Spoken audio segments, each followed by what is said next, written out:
Fala pessoal, bom dia, boa tarde, boa noite, tudo bem? Rapaz, é o seguinte, eu acabei de sair de uma audiência agora de instrução e julgamento, né? Que aconteceu um caso inusitado, né? Pelo menos pra mim. Não tão inusitado, mas importante. A vítima, ela estava sendo inquirida pelo membro do Ministério Público. E aí o Ministério Público, ele é uma audiência de instrução e julgamento, tá, gente? E aí nessa audiência de instrução e julgamento, um membro do Ministério Público, ele num dado momento, né, ele começou a fazer as suas perguntas para a vítima. E um dado momento ele perguntou à vítima se ele reconhecia um dos acusados, né, que estava de forma telepresencial participando da audiência. Eles estão presos, né, no presídio de Salvador. E um dado momento o Ministério Público ele perguntou se a vítima reconhecia os acusados como os autores do fato criminoso.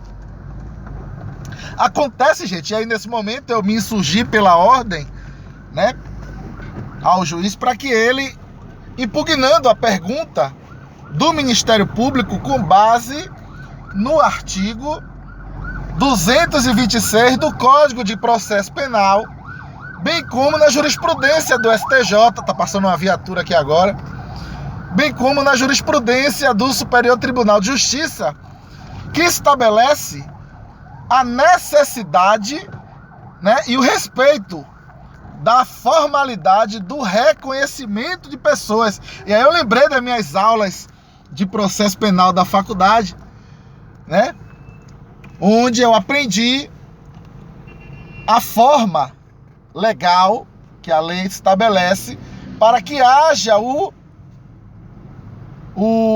reconhecimento de pessoas. E não é dessa forma, gente. O juiz, infelizmente, indeferiu o meu pedido. E aqui vai a minha dica, né, para os advogados criminalistas que estão começando agora. Faça constar em ata. Faça constar em ata o indeferimento do juiz. Tanto o seu requerimento quanto o indeferimento do juiz. Porque esse reconhecimento feito de qualquer jeito, numa simples pergunta, numa audiência híbrida, né?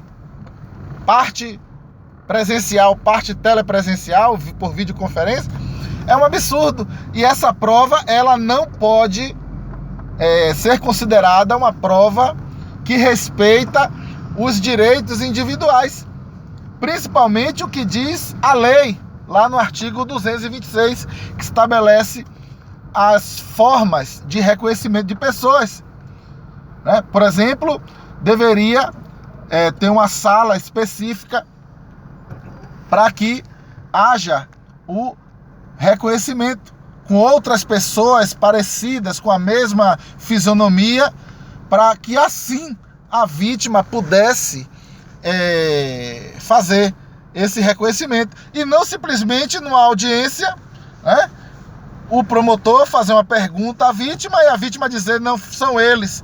A vítima usava óculos, a vítima estava falando por meio de um celular, né? E os réus, os acusados, eles também estavam de forma telepresencial. Como pode ser levado em consideração o reconhecimento de pessoa desse? Então eu me insurgi com a palavra pela ordem, fiz o requerimento, né, falando da ilegalidade do procedimento de reconhecimento. O juiz infelizmente indeferiu, mas certamente, se o juiz precisar dessa prova, dessas afirmações feitas pelo ofendido para condenar o meu cliente, certamente, né, porque eu fiz constar, apesar da audiência ser gravada, eu fiz constar em ata esse meu requerimento, né? Para quê? Para que isso seja objeto, né, de